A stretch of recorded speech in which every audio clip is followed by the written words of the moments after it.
Welcome to the Talent Development Hot Seat, a show where I interview business executives, talent development professionals, and thought leaders to find out what has been successful and challenging in the world of talent development. My objective is to share ideas, valuable lessons, tools, advice, and trends. My hope is that all of this will ultimately help you, the listener, expand your knowledge, grow your career, and accelerate your success as a talent development professional. Welcome back to another episode of the Talent Development Hot Seat. I am your host, Andy Storch, and today I am joined by Daniel Gandarilla. And Daniel is the Chief Learning Officer at Texas Health Resources, the largest faith-based nonprofit health system in the United States with a team of more than 25,000 employees. Texas Health has won numerous awards for being a great place to work. And as CLO, Daniel is oversees strategic oversight of leadership and management development programs and initiatives, clinical and business education programs and initiatives, continuing medical education, medical libraries, and other system education and training initiatives provided by Texas Health Resources University. Daniel was recently featured on the cover of Chief Learning Officer magazine for transforming the learning culture, tearing down silos, and saving millions of dollars in the process, which I can't wait to get into. And he has a BA and master's from Stanford and an MBA from Texas Christian's M.J. Neely School of Business. Daniel, welcome to the Talent Development Hot Seat. Well, thank you very much. And that was such a wonderful introduction. I appreciate it. You're welcome. You know, I like to do a little bit of my homework before I get on with someone, and you have an impressive background. And one of the things that I was actually most impressed with, beyond education and some of the different things you've done is how you seem to have moved up pretty fast at such a large organization in Texas Health. But before we even get to that, I was also reading a little bit of your background and saw that at some point in time you were teaching Spanish to executives in Mexico. Is that right? Yeah, that was my first gig out of school having graduated. I was kind of like, well, I just been through all this stuff and I have sort of an adventurous streak I want to tap into. So I said, well, let me go down there. I said, I got to pick a large city. I want to live in a really big urban environment. Went down there, no friends, anything like that. Just found a place, got a job, found the gig, and spent a year down there. And it was such a worthwhile experience, that making friends, but also learning a lot about myself. Okay. And so that was in Mexico. And did you already speak Spanish going down? Yeah, I had some fluency, but I could hang out with people and chat with them. But it was a whole nother experience when you got to live it 24/7, and you're not really sure what certain things are called and in slang or whatever. So it becomes quite an adventure where again you learn a lot about yourself, right? Which is probably more important than anything else. Yeah, I can relate a little bit. I mean, what you did is even more adventurous, but after college, my wife and I, then girlfriend, now wife and I moved from Florida out to Los Angeles with basically no connections, no jobs, and no money. And we were extremely overwhelmed. We moved from this small town in Florida to, the city of 8 million or however many people are in LA with the crazy traffic and all the stuff going on. It was a very different culture and a huge learning curve, but it was quite an adventure, and you learn a lot in those moments, and it ended up working out for both of us. Yep, exactly right. I mean, it's same thing, very similar. Yep. Cool. So how did you go from there to getting into doing what you're doing now, getting into learning at Texas Health? Well, so after that, after being I guess it was a Spanish or an English teacher in Mexico, I basically came back to the U.S. I taught high school.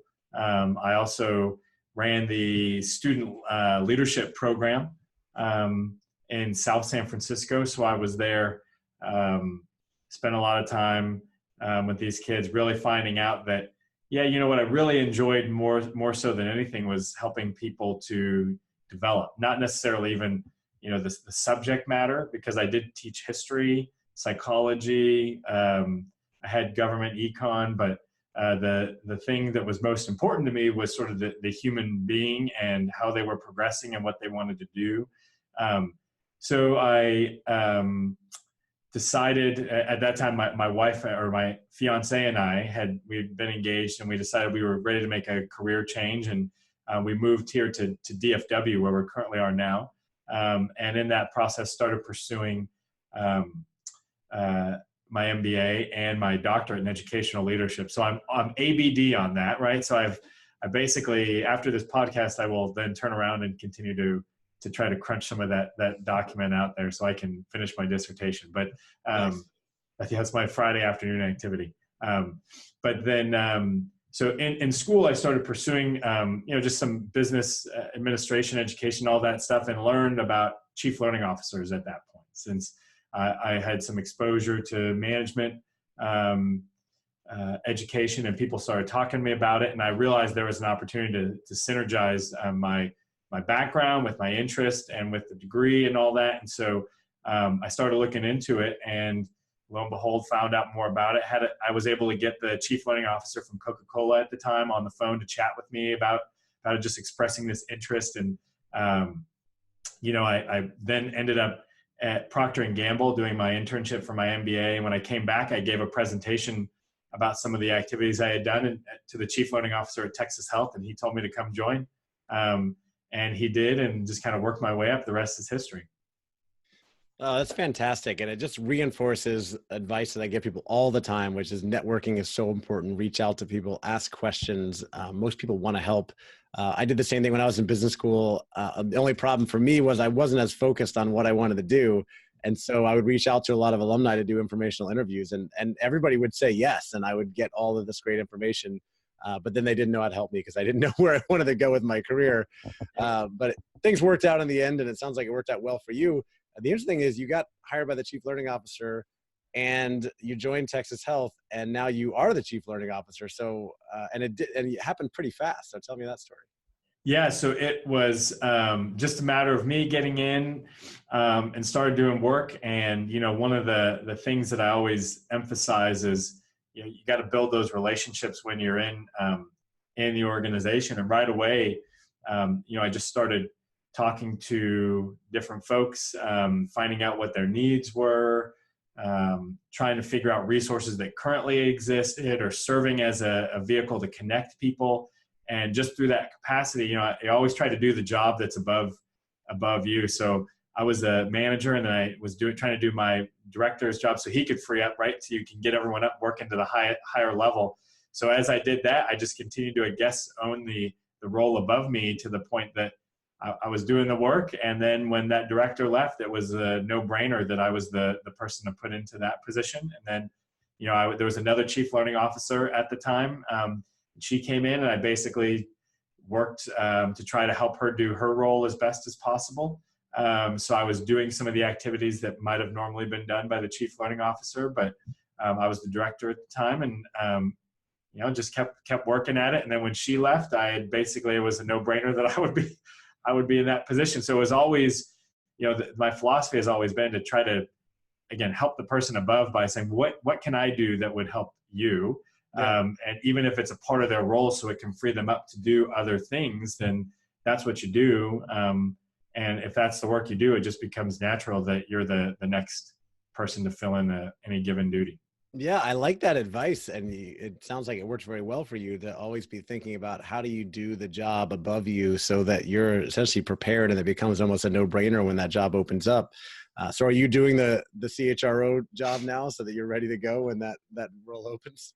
So I am trying my best to help out as much as possible. This is at the point at which it becomes a little bit more difficult, because there's some expertise, I think, that's needed sometimes. But I am doing, I still offer whatever I can. I mean, whatever it is that's needed to be done, I will do. Although I've now, in this role that I've been in, we've been through a centralization in the past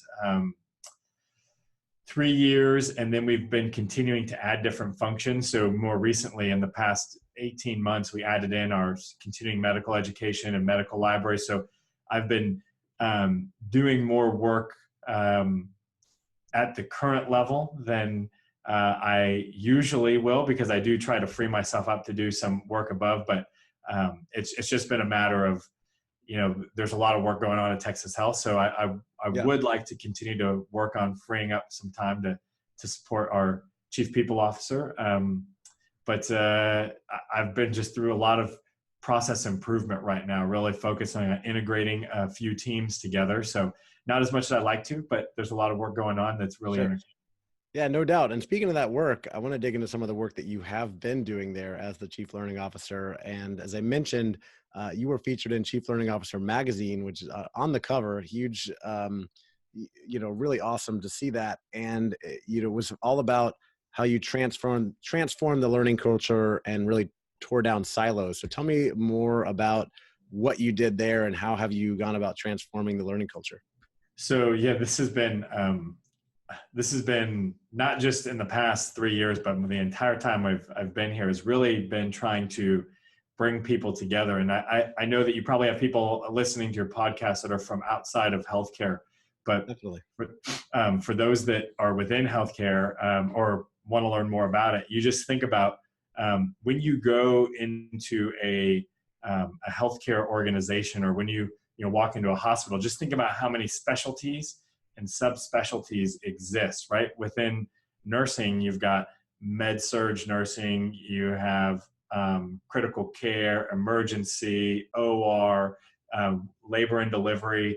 And then within there's some specialties as well. And then you start going out and going, well, then there's pharmacy, and then there's lab, and then there's physical therapy. And you can just start going.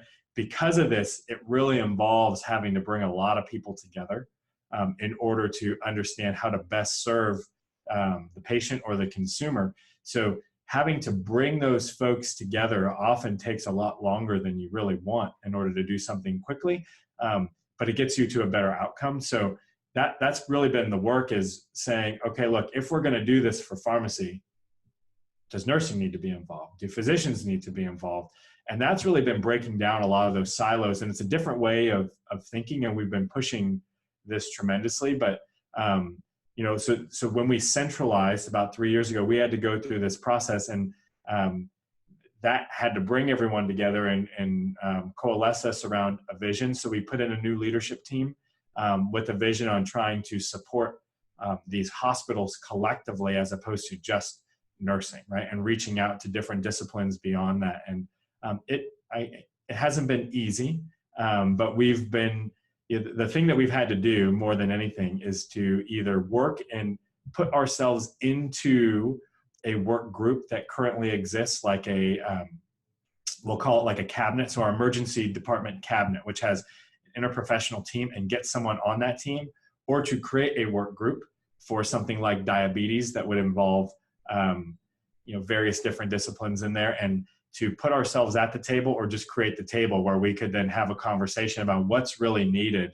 what is learning, and what might just be communication. What's a process issue versus this is just a point of need tip sheet that needs to be there, to really think through all of that, so we don't continue to use an outdated model of instructor-led training that may be relevant at certain points, but not for everything. Yeah, so that goes back to what you said before about centralization and really kind of treating it more as a central business, overseeing things from a business perspective versus all of these different specialties managing themselves and hopefully sometimes working together. You're bringing everyone together as a business, getting people out of silos, and also centralizing, it sounds like, a lot of the learning and connecting that, the learning, the training, the development, to the overall strategy versus just reacting to what those different specialties are asking for. Yeah, exactly. And one of the other things we did when I say we created the table is we also crafted at the time what was the most appropriate is this learning and education cabinet. So I basically formed that with, had, our chief operating officer, chief clinical officer, chief people officer, our VP of quality, our president of the physicians group, put a collective group together to really look at what was needed for the organization and to help them define the strategy they wanted for us to take, and also to point us into the direction of where we should go. So when I mentioned those teams that we were put on, well, they basically were identified through that group as a place that we should go to, right? So we use them to help guide us and point us. And one of the cool exercises that we did was we I gave them, we used some Deloitte literature that said that if you know, like the modern learner, I'm sure you've seen that graphic, Deloitte, the modern learner, it says you can dedicate about 1% of your time to learning in a given work week, which, we extrapolate out, you say that's about 21 hours a year. So I gave them 21 poker chips, and I asked them to sort these poker chips around 4 categories of drivers for education, whether it was related to strategy or performance improvement or regulatory requirements or just an individual's own interest. And they were able to provide back to me sort of a framework for where they thought collectively we should be, our individuals should be spending their time. And obviously, when you look at it in healthcare, because we're highly regulated, where we're spending our time on this regulatory compliance isn't where our executives really want our time focused. So we've been on a mission for the past 2 years to reduce time spent in required learning where we can, like where there's not a regulation that says you must have 8 hours. We are trying to get it down to what's most important. That way we can spend more time on things like performance improvement or our strategic initiatives, right? So we're trying to balance that out without just increasing cost and time, and knowing that there's only so many hours in a day that someone can learn. Yeah, there's only so many hours in a day for us to do anything, including learning. And people might say they want to learn, but then it's always hard to get around to that. It'll get put off. Yeah. Although, we do see that the data shows that people more and more want that learning. They want development more than maybe previous generations said that they did. It's scoring higher in those surveys. So you've got to be able to find a way to provide those opportunities. But you're also trying to streamline that process. I saw in that article I read that you refer to yourself as the Chief Time Officer. Yeah. So why is that? Yeah, well, that's exactly what that's in reference to exactly what we did there. Is like, I basically am allocating, I'll call it share of mind, is that if we say that there's 21 hours that anyone can dedicate in a given year to their own development. And I say dedicate, we know we go above that, but if we want people dedicated to that, then we need to know this is how much time is being spent on all of these regulatory type of things that's eating up our ability to move into performance improvement or strategic learning. So that then becomes a conversation where we say, hey, look, we know, right? That people just click through some things. So why do we create an experience that eats up their time with them clicking? Let them read it at their own pace. And you know what? They've read it probably 10 times, depending on what it is. So let's change that experience. And we want them focused on how they can improve on their unit. So the other thing we can look at is, when in a regulatory requirement, can we just focus on the things that we're going to do for improvement and to count that for that? So we're trying all different things, but we're like the time enforcement police a lot of times, where it's like, well, look, the bucket's overflowing on time we're asking for people to be trained. You need to think about a different way of doing this, or we need to say, like sometimes with quality, and I've told them this before, is let's swap in and out, right? You don't need to do this training every year. So take that one out for this year and next year, and we can put it back in a couple of years and put something else in that place. So we can really just keep in front of these people what's the impact on the frontline learner. Yeah, and it sounds like you're highly aware of where people are spending their time and whether it's a good use of their time or it's a waste of their time. And you want to make sure that if you put training in front of them, that it's a good use of their time, especially knowing that they only have, a certain number of hours to give. I like the metaphor and using the poker chip. So people really like, it's tangible, the number of hours that are available. I also gather from, looking at your background and your profile that you are a very strategic thinker. And that's another reason probably why you got to this role so quickly. I think one of the challenges or problems out there is that a lot of people in learning roles get reactive and say, oh, someone requested this kind of training or this kind of learning, so let's put it together, when it may not necessarily fit with the overall company strategy. Can you tell me about your philosophy on making sure that your learning programs are connected to that company strategy? Yeah, absolutely. So we value we value strategy, and specifically the strategic insight that needs to be brought to learning. We know that, our customers, our customers are the people that we say are going to buy our services. And that's our cabinet. And then we want everyone else to have a really good learning experience. So to make sure that it's aligned with the need of the business. So yeah, we do this all the time. I'll give you an example of one where, the reaction was recently we had centralized the organization had centralized our PBX, or that's the call operator system.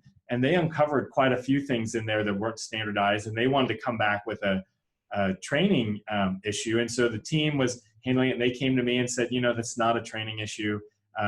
But there was some significant concern. And so what we had found out is, we sat down and talked to them. Well, what's the concern?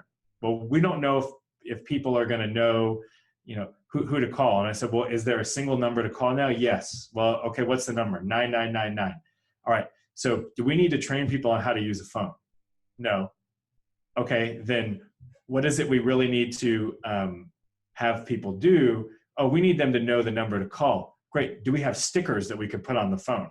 And lo and behold, we found out that one of the hospitals had already gone down that route and had stickers. So we were able just to circulate that and say, hey, look, let's just continue down this route and see if you can get those for everyone. But we didn't need to do anything, because the time and energy it would take to, even if it's create a 3-slide PowerPoint, load it into the system, push it out to everyone, and then spend the time tracking and then sending reports to people on who hadn't completed it.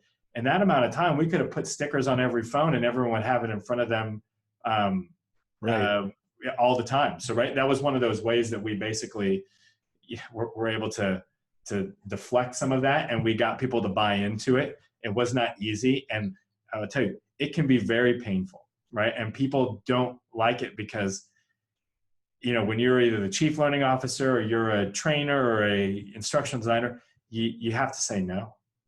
Or at least give them a different solution to say, well, let's just get some stickers. And then, your role isn't to pursue something, but to be a partner to the business at the time. And that's hard.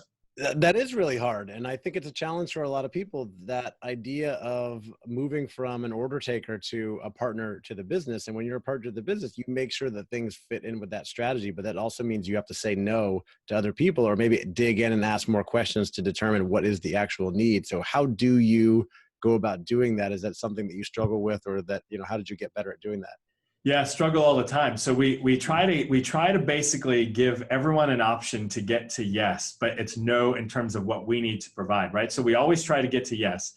So an example, could be one that recently came up is, there was a request. One of these physicians is an expert in adult care and gerontology, and we've dedicated all of our resources already to these other projects.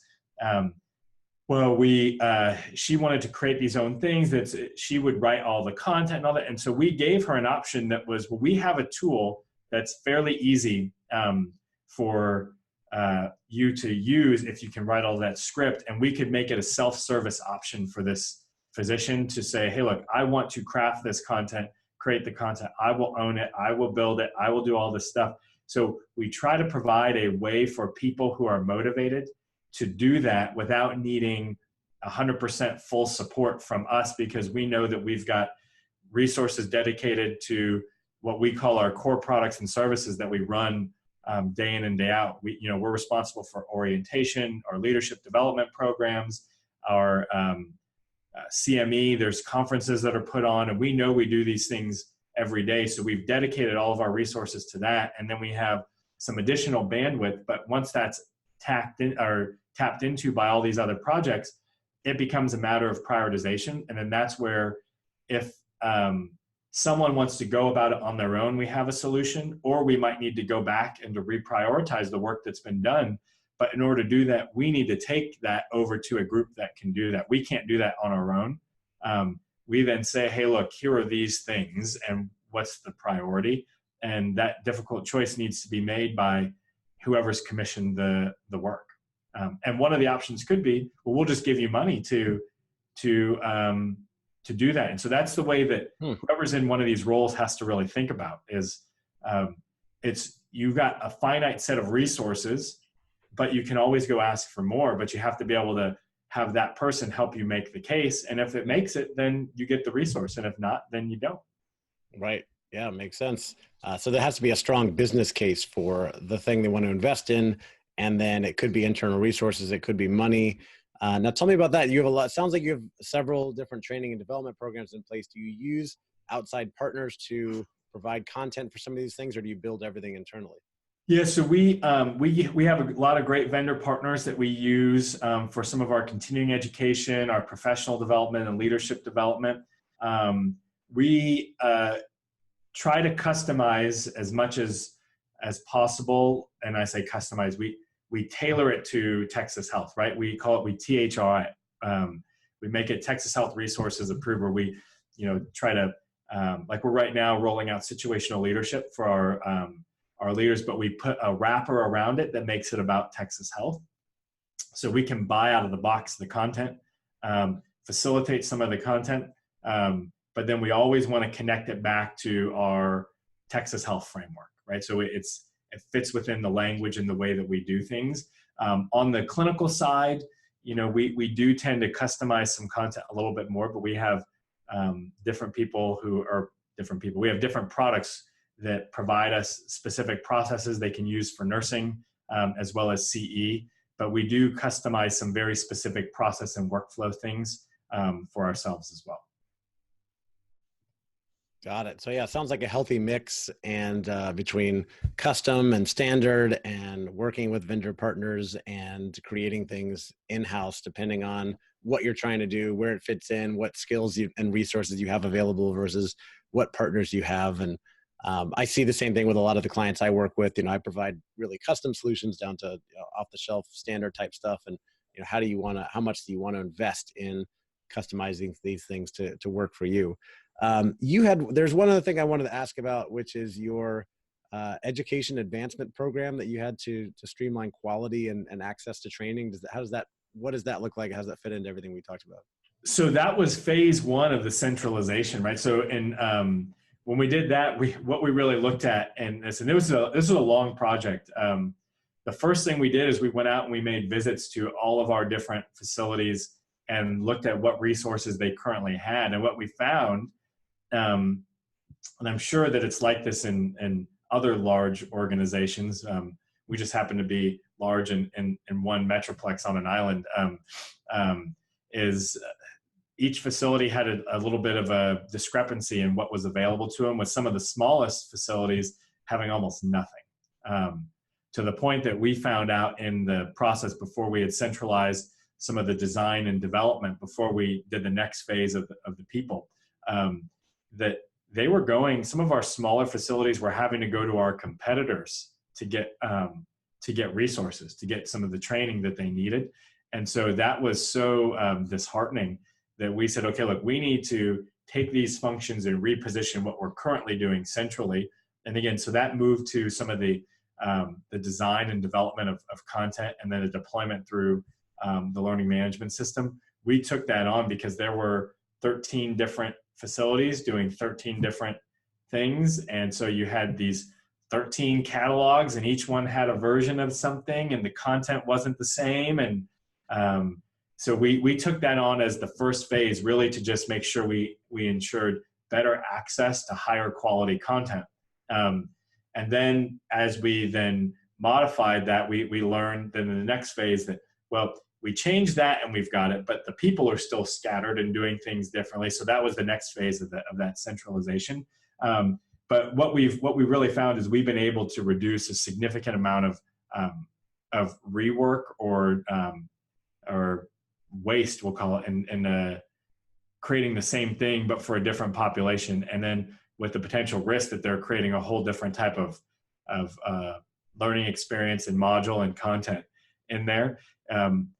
When one of the things that you talk about reframing some of the learning culture is that learning had primarily been used from a punitive standpoint, and it still is to a certain extent, is rather than use performance management and feedback and coaching. A lot of times it's easier just to say, here, do this module. And so we know that happened more than anything. And we're still trying to reframe that a bit, because there's this lack of personal ownership of accountability, and then the manager's accountability for their staff to know things, that it's easier just to say, do this and I've taken care of it and wipe my hands of it, than to say, hey, look, as a professional, you should know this. And by the way, everybody else knows it, because there haven't been any issues except in your performance. So, we're going to move this through the corrective action process or whatever may need to have coaching process. But it's sort of been punitive. So we're trying to reframe all that. That's sort of this next phase of what we're doing. So we've got good partners with the rest of our people and culture team from HR and risk and others to really advance that. Yeah, and I've seen it where organizations or someone's running a team might see one person that needs to get better, needs to get training on something, or they need that feedback. And because they're so afraid to provide that direct feedback, might say, well, everybody has to go through this training program now. And it's like, well, no, you're wasting other people's time. They already know it. Yep. Just give direct feedback to this one person, put them on the learning program they need, tell them how they can improve, because they're probably unaware. And oftentimes we don't improve unless we get the feedback we need from managers or peers, whether it's positive and like, here's a strength you have that you didn't even know, or it's areas for improvement, but we're not going to realize that until we get that feedback. Yeah. And, that's that's the thing is until all of these systems that we have can talk, right, through the future of what's going to happen in work in general, and can then say, hey, look, here's what time you arrived and here's what you did and whatever it is. And so based on that, here's what you need to learn and do. Until that, the only way we can customize at the individual level what's needed is going to be through support from managers who can identify skills of the employees and where they need to work so that they can then do that. So that's how we get to true customization, is in that conversation between the individual and the manager, and with the data collectively, they can say, yeah, here's my plan for me. Right. And that's how we get unique and tailored without having all this big data quite yet that in the future could tell us that. But at this point, when people are like, well, why do we have to do all the same thing? Well, we have to do all the same thing because our managers haven't said, this is what you're really good at and this is where you work and need to do. This is where you're really good at and this is where you work. And where individuals are saying, I agree this, or I disagree, what I need to do is this. When we get to there, that's when we'll have this true customization that's got input from the individual and the manager and what they've seen perform. But without that, to your point, is, well, everyone just does it. Well, that's not what we're trying to get to with this sort of at the individual level. What's my need? Well, that's got to be determined by the individual and the manager. Yeah, it's so important. I mentioned that there's the data that a lot of people, more and more people, want the development opportunities. They want it to be personalized. They need managers to identify that stuff, but people also have to take ownership for their careers too, and help identify where they have gaps, where they want to get better, and what skills they want to acquire, versus just saying, oh, I want a promotion. And I have a partnership with a woman named Christine Donato, who's been on this show in the past, as a company called Career Revolution that works with companies to do that. And it's eye-opening to see where those gaps are and those opportunities are, and how much of a difference it can make when people start taking ownership of their own careers and getting specific about the skills they need, versus just saying broadly, hey, I want to get promoted. How do I do that? And the managers don't know what to tell them because they're not there yet. Yep, exactly. Daniel, what's been your biggest accomplishment or proudest moment so far in your career? Well, so I think we've been talking about like that centralization, and that's probably one of the biggest things. I mean, that was such a massive change that we needed to work. I mean, I was working with this large group of people. The way we did it, we engaged people. We had them look at the work they were doing. While it was painful, was also one of the proudest moments. I think one of the next one that will come is around introducing some tenets of change management into the organization, and making that a really important facet for our leaders.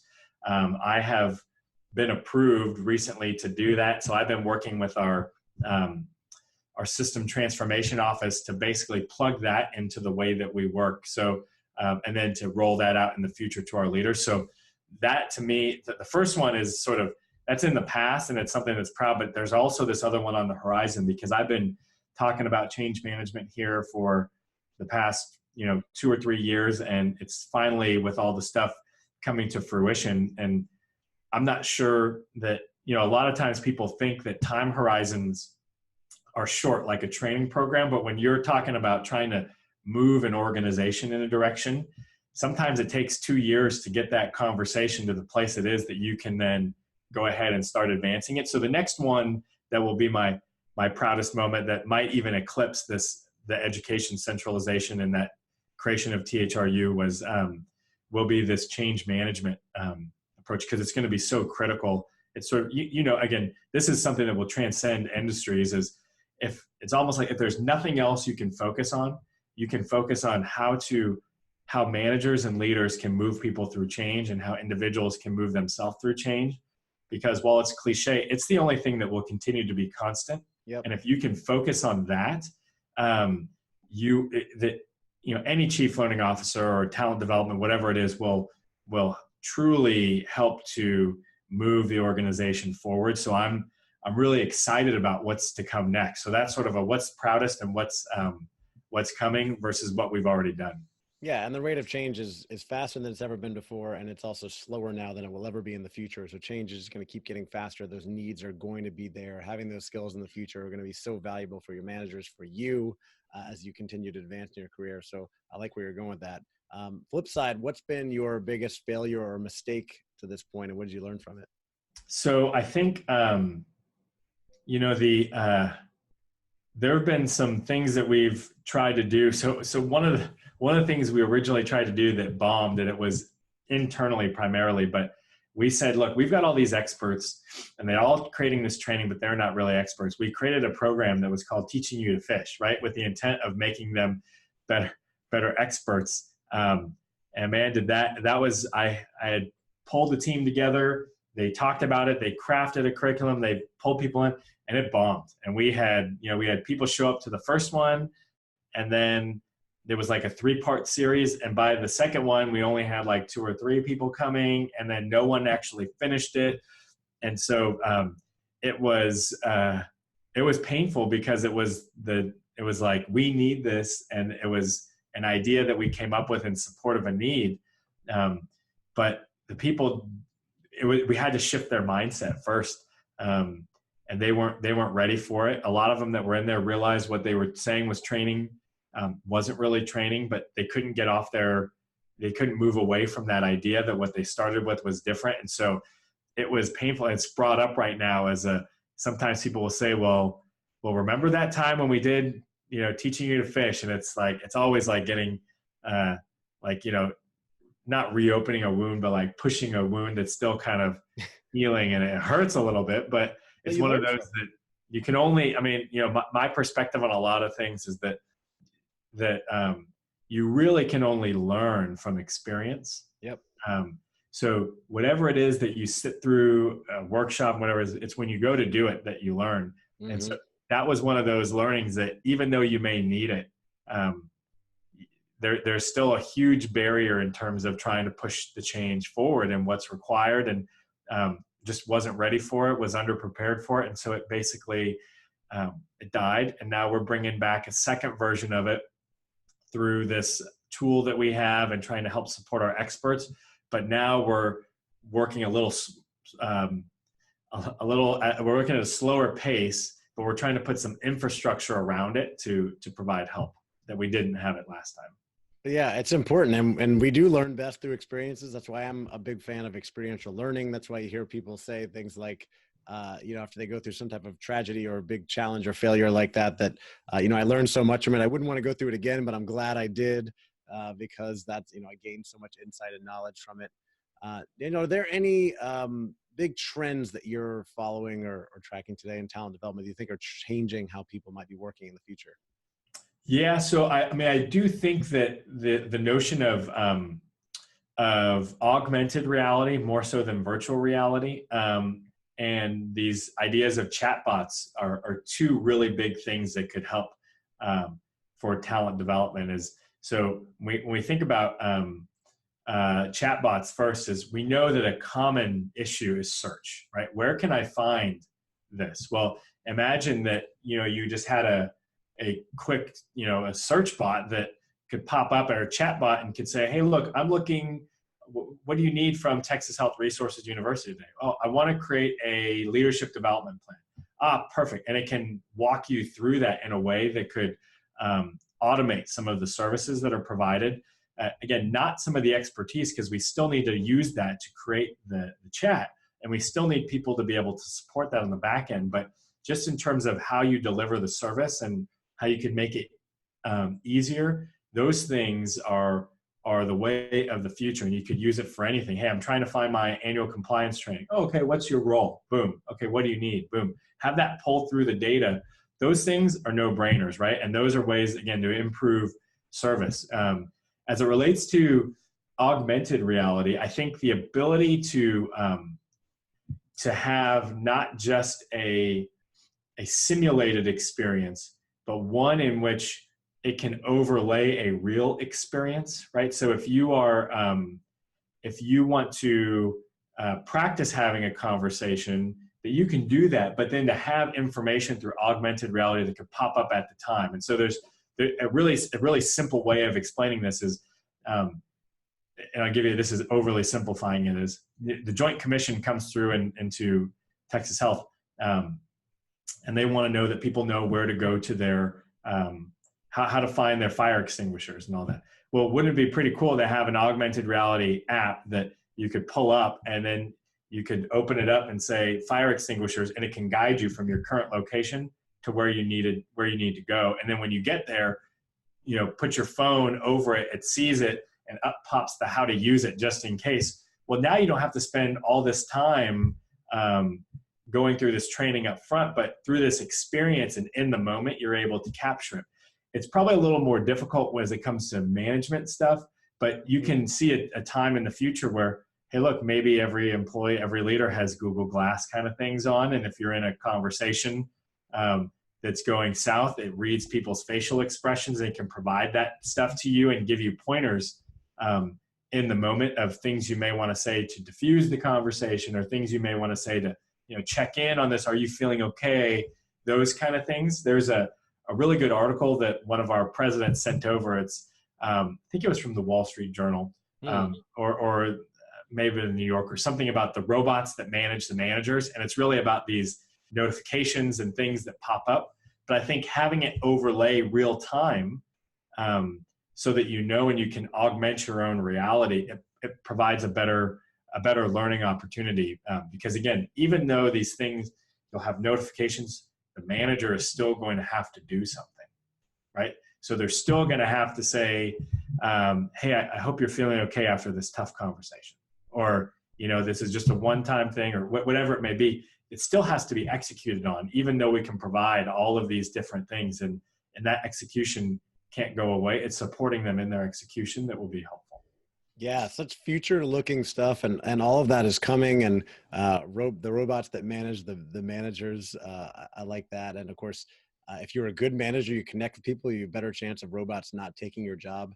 But if you're interested in finding out whether a robot will take your job, there's a website I discovered and posted about on LinkedIn a while back called willrobotstakemyjob.com, and you can actually put in your job title, and it'll tell you the percentage chance that robots will take your job in the future. Wow. But so many of those things are coming, being tested. Like you said, Google Glass, I think consumers have spoken and said, it's creepy, we don't want that. But there's definitely different versions of it that are still being developed, that are being used in different professions, healthcare being a big one, where it's useful. And we're going to see more of that stuff in the future. Going more old school, Daniel, is there a book that has made a big impact on you, or that you often recommend to others? So one of my favorite, sorry, I think I muted myself there by accident. One of my favorite authors, and it's really two series. One is Malcolm Gladwell. So anything by Malcolm Gladwell, but I really like, it's more of an anthology. I think it's What the Dog Saw as one. It's just some of his shorter pieces that he's written, but anything by him. David and Goliath, one of the more recent ones, was was really good. And what I appreciate about his perspective, and even the, what's his name, Stephen Levitt, and the other guy that wrote for Freakonomics. Yeah.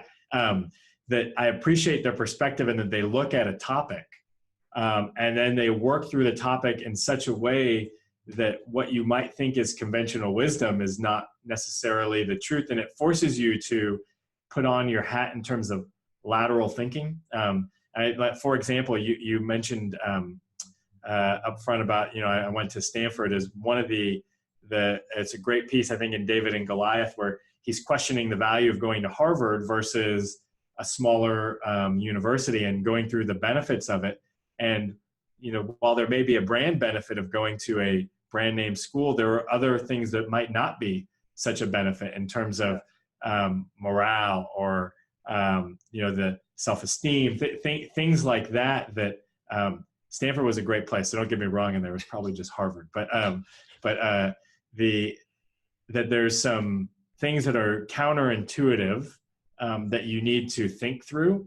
And that kind of lateral thinking helps you really think through other types of processes. So I think if you can only read and then listen to them on their podcast, I think most people would just think totally differently. Oh yeah, I love Malcolm Gladwell. I've read most of his books. Stephen Levitt and Stephen Dubner with Freakonomics. I've read their stuff and used to listen to their podcast all the time because it's always just a different way of thinking about things. And if you like Malcolm Gladwell, he also has a really great podcast called Revisionist History, where he looks at the other side of things as well, which I've listened to, and it's just some fascinating stuff. Last question for you, Daniel, for anybody listening who is in talent development, looking for ways to accelerate their careers and move up like you have, what's one more piece of advice you would give them? Well, so I think what I always tell my wife is that, hey, look, you got to show up, work hard, and figure out how to work with other people. And I think that's really it, is show up, you put in the work, and then you figure out the right people that you need to work with. Because, if you're trying to solve a problem, you want to make sure that you're solving the right problem, right? And I think that's the thing, is solving a problem is one thing, but solving the right problem is something else. And so that's key in thinking through, well, am I solving the right problem? And is my solution going to help advance the problem? So it involves asking a lot of questions, making sure you're understanding, coming into any situation as a learner, right? Saying, well, tell me more about that. I'm trying to understand, is it because of this or this? And through that process, you can provide a lot of value to people. And in the end, you may not do anything, but you become a valued partner. And as soon as you do that, people come to you, and that is probably the fastest way to grow your career, is if people think of you as a person that can solve problems for you, whether or not you do anything. Yeah, you solve the right problems, you become known for solving problems, adding value, then more and more people, you become more in demand as someone that is someone that can solve problems, add value, bring people together. If you're a connector, whatever it is, like you said, I like that. And I'm trying to do the same thing in my own career. So thank you for that advice. And thank you, Daniel, for coming on and sharing all of your experience, your wisdom, your advice, some of the things you've been doing at Texas Health. I think it's really impressive, the things you've done so far. I know you have a lot more to go, and wish you the best of luck, and want to thank you again for coming on the Talent Development Hot Seat. Well, thank you for having me. It was a pleasure. And I look forward to chatting with you again in the future, I'm sure. Sounds good. All right. Take care. All right. Bye.